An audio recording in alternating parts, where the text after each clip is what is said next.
Good morning twelfth class. आप chapter read कर रहे थे परिवहन और संचार। ठीक है, 2 लेक्चर्स हम इसके कर चुके हैं और आज हम 3rd क्लास स्टार्ट कर रहे हैं। तो देखिए, सीमावर्ती सड़कें क्या होती हैं। अंतर्राष्ट्रीय सीमाओं के सहारे बनाई गई सड़कों को सीमावर्ती सड़कें कहा जाता है। ठीक है, पता चला आपको सीमावर्ती सड़कें क्या होती हैं। जिनकी जो अंतर्राष्ट्रीय सड़कें हैं उनके साथ जो सीमाओं पर सड़कें बनाई जाती हैं उन्हें सीमावर्ती सड़कें कहा जाता है। ये सड़कें सुदूर क्षेत्रों में रहने वाले लोगों को प्रमुख नगरों से जोड़ने, प्रतिरक्षा प्रदान करने में महत्वपूर्ण भूमिका निभाती है। प्राय सभी देशों में गांव और सैन्य शिविरों तक वस्तुओं को पहुंचाने के लिए ऐसी सड़कें पाई जाती हैं। ये सड़कें कैसी, जो प्राय गांव हैं या सैन्य शिविरों तक वस्तुएं मतलब पहुंचाने के लिए, या सभी देशों के जो गांव हैं या फिर जो सैन्य शिविर हैं वहां तक वस्तुओं को पहुंचाने के लिए मतलब ऐसी सड़कें पाई जाते हैं। आज हम स्टार्ट करने जा रहे हैं न्यू टॉपिक रेल मार्ग। रेल मार्ग जो है वह लंबी तथा स्थूल मतलब भारी वस्तुएं और यात्रियों के स्थल परिवहन की विधा है। रेल परिवहन लाइनों की जो चौड़ाई है जिसे क्या कहा जाता है, गेज कहा जाता है, प्रत्येक देश में अलग अलग पाई जाती है। जिनमें सामान्यतः बड़ी जो है वह 1.5 मीटर से अधिक होती है। मानक यदि बात करें तो 1.44 मीटर होती है। और मीटर लाइन की बात करें जो सबसे छोटी लाइन होती है तो उसे 1 मीटर कहा गया है। मानक लाइन का प्रयोग ब्रिटेन में किया जाता है। मानक जो लाइन है उसका प्रयोग कहाँ किया जाता है, ब्रिटेन में किया जाता है। देखिए, जो रेल लाइनें हैं उनको 3 तरीके से विभाजित किया गया है, ये आपको लर्न करना है।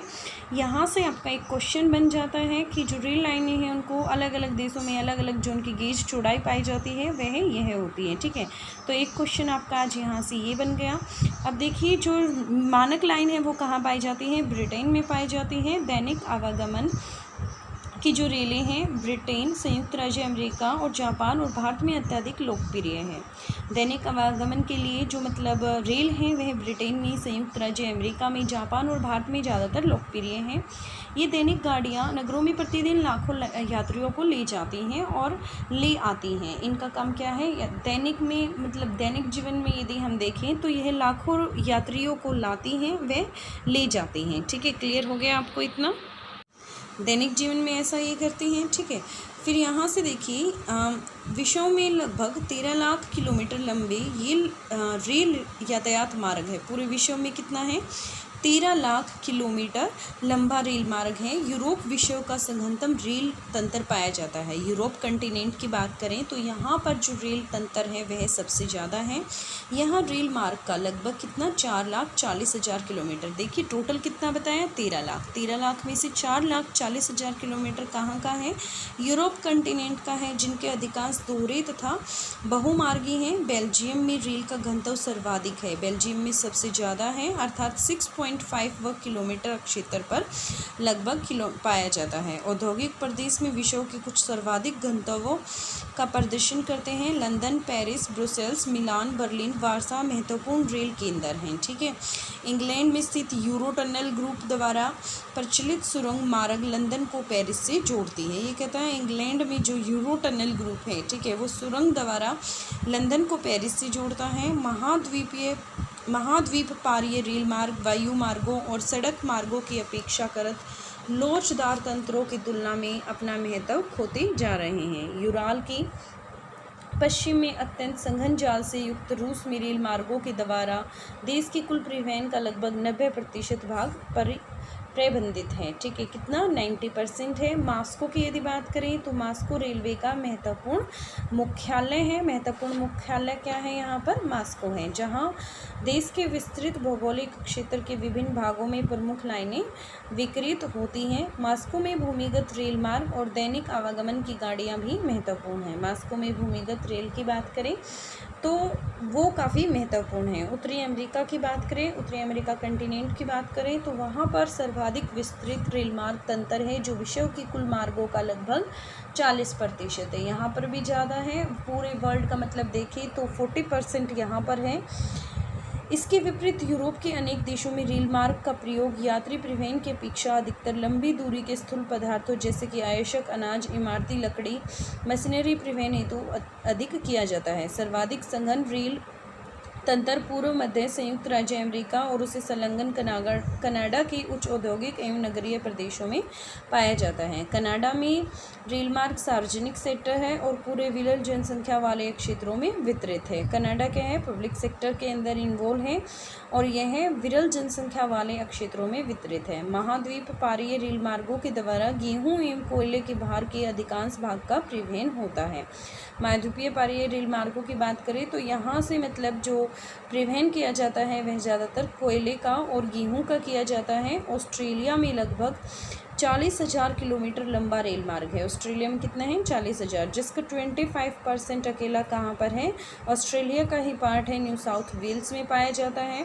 पश्चिमी पूर्वी ऑस्ट्रेलिया जो है यूरोप राष्ट्रीय रेल मार्ग पर्थ से सिडनी तक एक छोर से दूसरे छोर तक जाती है। पश्चिम से पूर्व तक कहाँ से कहाँ तक है, पर्थ से सिडनी तक एक छोर से दूसरे छोर तक। न्यूजीलैंड की बात करें तो यह उत्तरी द्वीप में पाए जाते हैं जो कृषि क्षेत्रों को अपनी सेवाएं प्रदान करते हैं। ठीक है। दक्षिणी अमेरिका में रेल मार्ग 2 प्रदेशों में संलग्न है जिसके नाम क्या है, अर्जेंटीना में क्या है, पंपास। ठीक है, पंपास घास के मैदान भी है वहाँ पर अमेरिका में। और उसके बाद ब्राज़ील में कॉफ़ी उत्पादक प्रदेशों में, ये दोनों प्रदेशों में दक्षिणी अमेरिका के कुल रेल मार्ग का 40% भाग पाया जाता है। दक्षिणी अमेरिका में जितना भी रेल मार्ग है उसका 40% जो क्षेत्र है वो अर्जेंटीना के पंपास और ब्राज़ील के कॉफ़ी उत्पादक क्षेत्रों में अवस्थित है। दक्षिणी अमेरिका के शेष देशों में केवल चिली एकमात्र ऐसा देश है जहां महत्वपूर्ण लंबाई के रेल मार्ग हैं जो तटीय केंद्रों को आंतरिक क्षेत्रों में स्थित खनन स्थलों से जोड़ते हैं।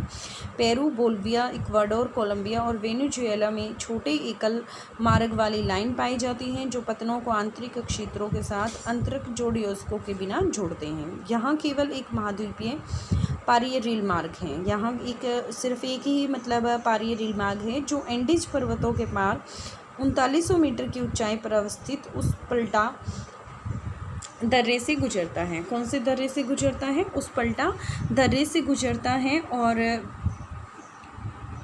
ब्यूनस आयर्स को वॉलपैराइजो से मिलाता है। एशिया में जापान, चीन और भारत के संगन बसे हुए क्षेत्रों में रेल मार्गों का संघनतम घनत्व पाया जाता है। अन्य देशों में अपेक्षाकृत कम रेल मार्ग बने हैं। विषुव, मरुस्थल और विरल जनसंख्या के प्रदेशों के कारण रेल सुविधा जो है उसका न्यूनतम विकास हुआ है। दूसरा, विशालतम महाद्वीप होने के बावजूद अफ्रीका में केवल 40,000 किलोमीटर लंबे रेल मार्ग हैं। देखिए, अफ्रीका मतलब अकॉर्डिंग टू एरिया मतलब दूसरे नंबर पर है, फिर भी वहाँ पर कितना 40,000 किलोमीटर लंबा रेल मार्ग है, जिनमें से सोने, हीरे के सांदरण और तांबा खनन क्रियाकलापों के कारण दक्षिणी अफ्रीका में 18,000 किलोमीटर लंबे रेल मार्ग हैं। महाद्वीप के प्रमुख रेल मार्ग कौन से हैं, देखिए कहाँ पर है। बेंगुएला रेल मार्ग जो अंगोला से कंडगा, जाम्बिया तांबे की पेटी से होकर जाता है। तंजानिया जो रेल मार्ग है वो जाम्बिया तामर पेटी से तट पर स्थित दार ए सलाम तक जाता है। बोत्सवाना और जिम्बाब्वे से होता हुआ रेल मार्ग जो स्थूल रुद्र राज्यों को दक्षिणी अफ्रीकी रेल तंत्र से जोड़ता है। दक्षिणी अफ्रीका गणतंत्र में केप टाउन से प्रोटेरिया तक ब्लू ट्रेन, अन्य स्थानों पर जैसे Algeria, Senegal, Nigeria, Kenya, Ethiopia में रेल मार्ग पतन नगरों को आंतरिक केंद्रों से जोड़ते हैं परंतु अन्य देशों के साथ अच्छे रेल तंत्र की रचना नहीं करते हैं। अब देखिए पार महाद्वीपीय रेल मार्ग। पार महाद्वीपीय रेल मार्ग पढ़ लेते हैं। पार महाद्वीपीय रेल मार्ग पूरे महाद्वीप से गुजरते हुए इसके दोनों छोरों को जोड़ते हैं। देखिए, पूरे महाद्वीप से गुजरता हुआ एक छोर से दूसरे छोर को जोड़ते हैं।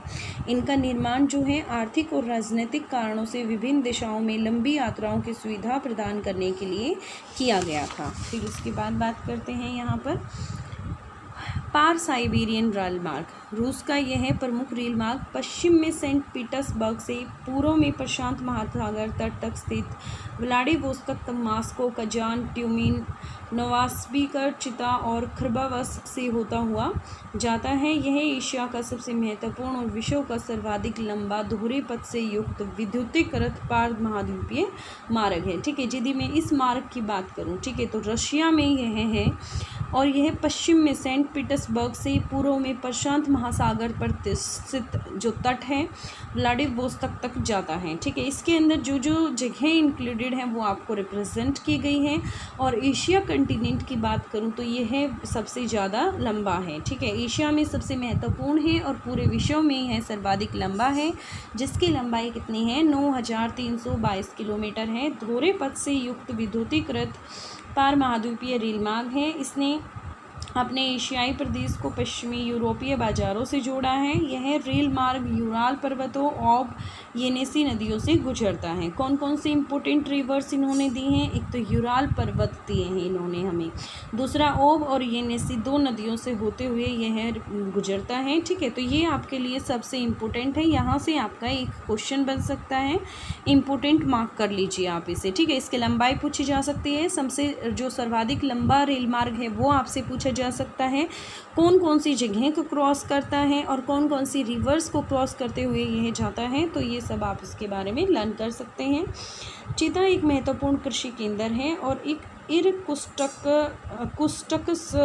एक फर केंद्र है। इस रेल मार्ग को दक्षिण से जोड़ने वाले योजक मार्ग भी हैं, जैसे कि ओडेसा, कैस्पियन तट पर बालू, उलन बटोर और रेनयांग, चीन में बीजिंग की ओर। पार कैनेडियन रेल मार्ग देख लेते हैं। कनाडा की यह 7050 किलोमीटर लंबी रेल लाइन पूर्व में हैलिफैक्स के आरंभ होकर मॉन्ट्रियल, ओटावा, विनिपेग और कैलगरी से होती हुई पश्चिम में प्रशांत तट पर स्थित वैंकूवर तक जाती है। इसका निर्माण जो है वह 1886 में मूल रूप से एक संधि के अंतर्गत हुआ था। पश्चिमी तट पर स्थित ब्रिटिश कोलंबिया को राज्यों के संघ में सम्मिलित करने के उद्देश्य से किया गया था। किसका जो पर्पस था, ठीक है, वो क्या पर्पस था, जिसकी लंबाई कितनी है, पहली चीज़ 7050 किलोमीटर है। दूसरी बात, जो इसका निर्माण किया गया था वो किस पर्पस से किया गया था कि जो मतलब कोलंबिया के जो राज्य हैं उनको सम्मिलित करने के लिए। बाद के वर्षों में क्यूबेक, मॉन्ट्रियल औद्योगिक प्रदेश की प्रेरिय प्रदेश की गेहूं, मेंखला और उत्तर में शंकुधारी वन प्रदेश से जोड़ने के कारण इस रेल मार्ग का जो महत्व है वह बढ़ गया। इस प्रकार इन प्रदेशों में प्रत्येक दूसरे का संपर्क बन गया। विनिपेग से थंडर खाड़ी तक एक संवर्त मार्ग इस रेल लाइन को विश्व के सर्वाधिक महत्वपूर्ण जल मार्गों में से एक गेहूं से मांस इस मार्ग द्वारा किए जाने वाले महत्वपूर्ण निर्यात है। यह लाइन कनाडा की आर्थिक धमनी कहा जाता है। ठीक है, क्लियर हो गया आपको इतना? Good morning 12th class. कल हमने रोड नेटवर्क के बारे में रीड किया था। आज जो हम रीड करने जा रहे हैं वो बॉर्डर रोड्स के बारे में पढ़ेंगे, देन आफ्टर हम रेलवेज़ के बारे में पढ़ेंगे। ठीक है, तो रेलवे जब हम यहाँ से स्टार्ट कर रहे हैं तो देखिए, roads lead along international boundaries are called border road. Border road किन्हें कहा जाता है? ऐसे रोड जिनकी जो इंटरनेशनल बाउंड्री को छूते हैं, जहां उनका निर्माण किया गया है, उसे बॉर्डर रोड कहा जाता है। They play an important role in integrating people in remote areas with the major cities and providing defences. ये कहता है कि जो इनका रोल है, ठीक है, वो क्या है? लोगों को इंटीग्रेट करना ऐसे एरियाज़ में जो रिमोट एरियाज़ हैं, या फिर मतलब डिफेंस, सुरक्षा प्रोवाइड कराना। ठीक है, कहता है almost all countries have such roads to transport goods to border villages and military camps. ये कहता है ऑलमोस्ट सभी कंट्रीज़ के अंदर ऐसे रोड्स हैं जिनका काम क्या होता है? To transport goods to border villages. ठीक है, जो बॉर्डर विलेजेस हैं वहाँ तक गुड्स को ट्रांसपोर्ट करना या मिलिट्री कैंप्स तक ट्रांसपोर्ट करना। अब हम स्टार्ट करने जा रहे हैं यहाँ पर रेलवेज़। ठीक है, तो रेलवे नेटवर्क पढ़ेंगे, किस कंट्री में कितना रेलवे नेटवर्क किस तरीके से डिवाइड है। सबसे पहले देखिए, railways are a mode of land transport. Railways क्या है? लैंड ट्रांसपोर्ट का मोड है। For the bulky goods and the passenger over the long distances. किस चीज़ के लिए? बल्कि जो गुड्स होती हैं, जो भारी गुड्स हैं, ठीक है, और पैसेंजर्स को मतलब एक डिस्टेंस से दूसरे डिस्टेंस ट्रेवल करने के लिए मतलब रेलवेज़ का यूज़ किया जाता है। The railways gauge vary in different countries. ये कहता है रेलवेज़ की जो गेज हैं वो अलग अलग कंट्रीज़ के अंदर अलग अलग हैं। आर रफली क्लासीफाइड एज ब्रॉड। इनको 3 तरीके से विभाजित किया गया है। First one is more than 1.5 metre and second one is 1.44 metre and third one is less than 1 metre. ठीक है, इन्हें क्या कहा जाता है? 1 मीटर वाले को स्मॉलर गेज कहा जाता है, मिड वाले को स्टैंडर्ड गेज कहा जाता है एंड फर्स्ट वाले को ब्रॉड गेज के नाम से जाना जाता है। द स्टैंडर्ड जो गेज है उसका यूज़ यूके में, ब्रिटेन में किया गया है and the commutator trains are very popular. Commutator trains जो हैं वो ज़्यादातर कहाँ पॉपुलर हैं? यूके में, यूएसए, जापान एंड इंडिया में। These carry millions of passengers, ये मतलब कैरी करती हैं लाखों पैसेंजर्स को daily to and fro in the city, ले जाते हैं और वापस लाते हैं। There are about 13 lakh kilometre of railways open for traffic in the world. यहाँ पर ये कहता है कि 13 लाख किलोमीटर रेलवेज हैं पूरे वर्ल्ड के अंदर यदि इनका लेंथ देखी जाए तो। Europe has one of the most dense rail network, ये कहता है यूरोप एक ऐसी कंट्री है जहाँ पर ज़्यादा मतलब डेंस नेटवर्क है किसका? रेलवेज़ का पूरे वर्ल्ड में। देयर आर अबाउट कितना दे रखा है? 4,40,000 किलोमीटर रेलवेज हैं, most of which is the double और मल्टीपल ट्रैक, जो ज़्यादातर डबल और मल्टीपल ट्रैक में है। बेल्जियम जो है उसमें हाईएस्ट डेंसिटी है of 1 kilometre of railways. 1 kilometre railways में एवरेज 6.5 स्क्वायर किलोमीटर एरिया के अंदर 1 किलोमीटर रेलवे हैं, ठीक है। फिर उसके बाद कहते हैं the industrial region exhibit some of the highest density in the world, ये कहता है जो इंडस्ट्रियल रीजन है, जो औद्योगिक अक्षेत्र है, वहाँ पर मतलब ज़्यादा डेंसिटी है पूरे विश्व में। And the some important rail heads are London, और कुछ इम्पोर्टेंट रेल कहाँ पर बताई गई हैं इसने? लंदन में, पेरिस, ब्रुसेल्स में, मिलान में, बर्लिन एंड वारसा में। Passenger transport is more important then the flight in the many of this countries, ये कंट्रीज़ मतलब जहाँ ये सिटी जो आपको दी गई हैं तो उनमें कहता है कि जो पैसेंजर का ट्रांसपोर्ट है वो ज़्यादा इंपॉर्टेंट है as compare to flight. Underground railways are important in London and Paris, underground railways कहाँ इंपॉर्टेंट है? लंदन और पेरिस में। चैनल टनल जो है जो ऑपरेट करता है Eurotunnel group through the England, और किसको कनेक्ट करता है? London to Paris. Transcontinental railway की यदि बात करूँ तो लाइन्स है नाउ लॉस्ट देयर इम्पोर्टेंस, उन्होंने अपनी इम्पोर्टेंस को खो दिया है to quicker and more flexible transport system of airways and roadways, ठीक है। किस वजह से खो दिया है इन्होंने अपनी मतलब इम्पोर्टेंस को? क्योंकि यहाँ पर जो सिस्टम है एयरवेज और रोडवेज का काफ़ी फ्लेक्सिबल हो गया है। इन रशिया की यदि बात करूँ, railway account for about 90% of the country total transport with the very dense network, ये कहता है कि जो रशिया है वहाँ पर जो मतलब रेलवे है वो रिस्पॉन्सिबल है अकाउंट फॉर किस चीज़ के लिए? 90% जो कंट्री का ट्रांसपोर्टेशन है वो किसके द्वारा होता है? रेलवेज़ के द्वारा ही होता है। और कहाँ से? विद द डेंस नेटवर्क, कहाँ पर? यूराल के वेस्ट में। Moscow is the most important rail head, और मॉस्को जो है रेल का मतलब मुख्य सेंटर है। Where the major line radiating into different part of the country, जहाँ से मतलब पूरी मतलब देश के अंदर अलग अलग लाइंस जो आती हैं। वास्ट जोग्राफिकल एरिया, इतने बड़े एरिया में। अंडरग्राउंड रेलवे जो है कम्यूटेटर ट्रेन और also important in Moscow. North America has one of the most extensive rail network, north America की यदि यहाँ पर मैं बात करूँ तो यहाँ पर रेल नेटवर्क उसका क्या है? एक्सटेंसिव है।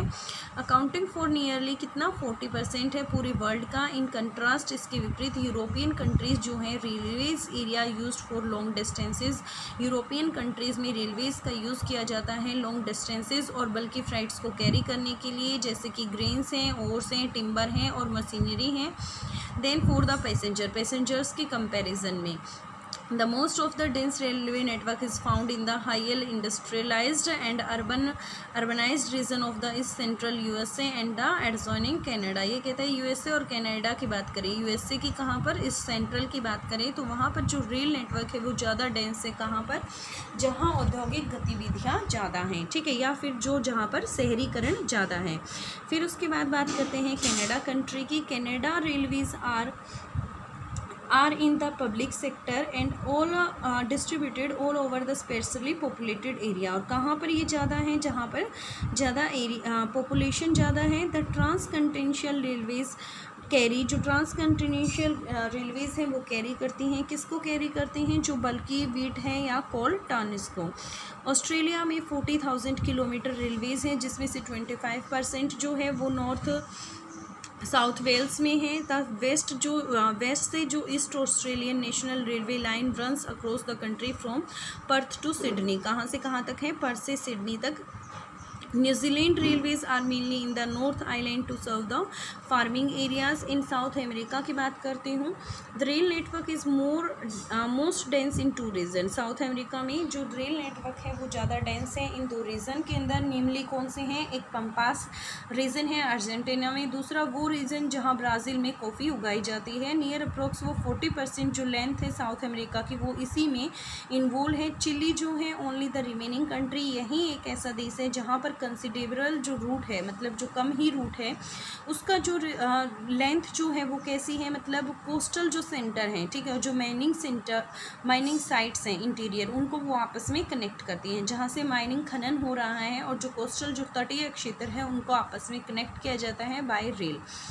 फिर उसके बाद कहता है ये यहाँ पर इंटीरियर में Peru, Bolivia, Ecuador, Colombia and Venezuela have the short single track rail lines. यहाँ पर सिंगल ट्रैक रेल लाइंस हैं from the port to the interior with no interconnecting link. There is only one transcontinental rail route linking between the Buenos Aires, ये कहाँ पर है? Argentina, and वलपैराइसो chilli में, across the Andes mountains, जिसको cross करती हुई जाती हैं एंडीज माउंटेन्स को, थ्रू द यूस्पेलेटिया पास लोकेटेड. और कौन सा पास इसमें मतलब लोकेटेड है? उस पर स्पेटलिया पास लोकेटेड है एट द हाइट, जिसकी हाइट कितनी है? 3900 मीटर है. In Asia rail network is most dense in thickly populated area of Japan, China and India. जहाँ पर मतलब एशिया के अंदर रेल नेटवर्क हमने देखें तो जहाँ पर ज़्यादा पॉपुलेशन है वहीं पर ज़्यादा है ये है. Other countries have relatively few rail route, दूसरी कंट्रीज़ में कुछ ही रेल रूट्स हैं. West Asia is least develop in rail facilities. जो वेस्ट एशिया है वो कम डेवलप है इन किसमें, जो क्या नाम है, रेल फैसिलिटी में, फॉर द वास्ट जेडर एंड स्पेटली पॉपुलेटेड रीजन. ठीक है, किस वजह से है?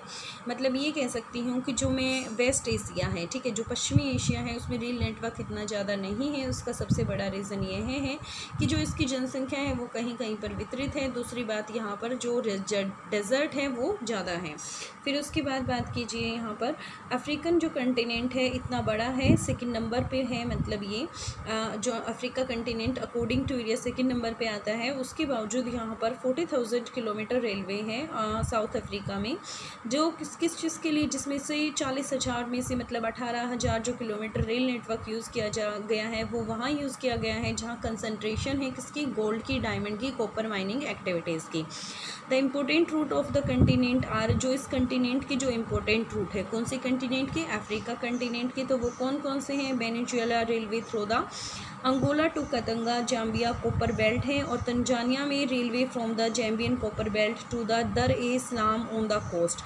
थर्ड कहाँ पर है? The railway through the Botswana and Zimbabwe linking the landlocked states in the South African network. And fourth one is the W train from the Cape Town to the Pretoria in the Republic of the South Africa. Elsewhere, as in Algeria, Senegal, Nigeria, Kenya and Ethiopia, railway line connect port cities to the interior centers. ये कहता है port cities को connect करती हैं जो interior centres है, but do not form a good network with the other countries. लेकिन दूसरी कंट्रीज़ के साथ इसका कोई भी अच्छा नेटवर्क नहीं है. ट्रांसकंटिनेंटल रेलवेज़ पढ़ते हैं.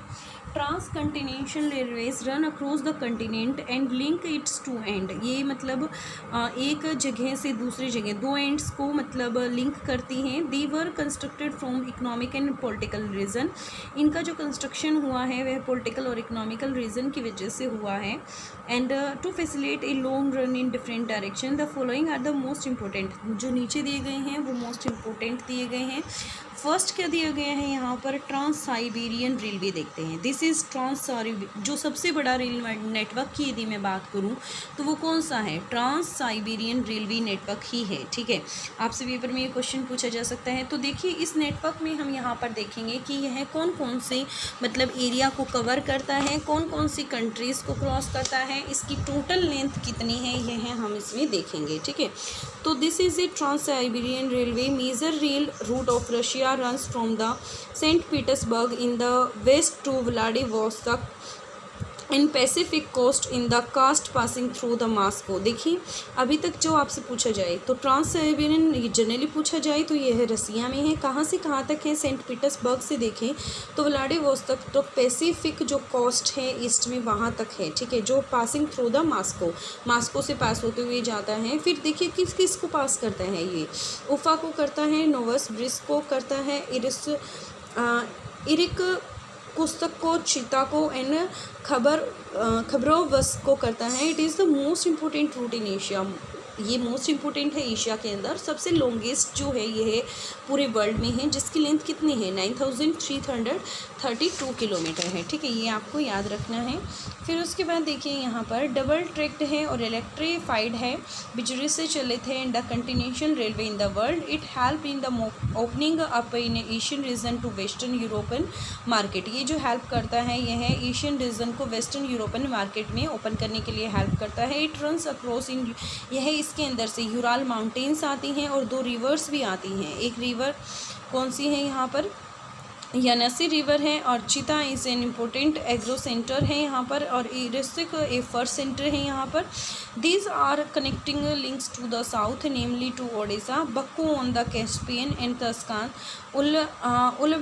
उलन Bator and Shenyang and the Beijing in the China. ठीक है, क्लियर हो गया आपको इतना।